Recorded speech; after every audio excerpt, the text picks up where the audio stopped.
bize anlattıklarını bizdeki son kuşağı anlatıyor. Yani bu da bir kadın çeşidi diye şunu diyebilir. Kadınlar da kendi üzerine şey etmesin. Erkek de artı olur, eksi olur. Her türlü insanda eksi artı olabilir. Aynen. Evet. Yani bu hikaye herhalde tarihi bir hikayedir. Çok eskilere, eski Evet, tarihlere tekabül eskiler. ediyor. Evet, aynen hocam. Nesilden nesile geliyor hikayelerin. Çok Geliyor, aynen. değerlidir. Ben başarılar diliyorum. Evet, söz Zaza şairi Bekir Şimşek'ten 79. bölüm bizimle birlikte.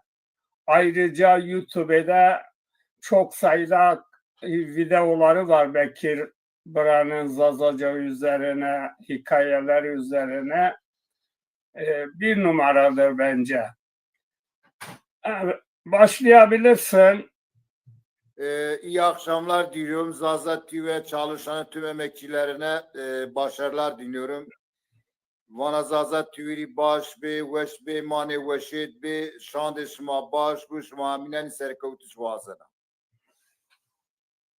Ez evtadı yev estanik vana, estanik ama glana beytari, Dicle ve Fırat'i yani Mezopotamya, Cavuk'e Herak, Zaza Sero Şelik yerdu, Zaza Sero Amri Xuyarnav, da pira ma, baukale ma, ecdade ma, estanikak mari vata, mazi xura pey, ay kuşak mara pey, ay nesilok yenu, mazi inivan.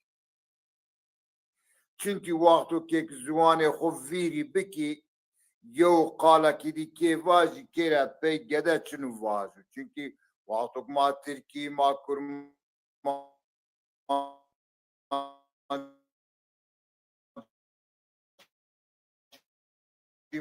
tarihi heme piruvini beni.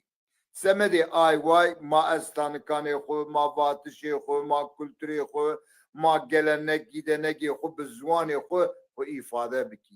Vaktuk ma zvanı xo ifade ne ki sem ma kadeni. Yo zvan yo halku. Semedi ay vazi ez zazaki vana inşallah ay bizan bu go baş bu.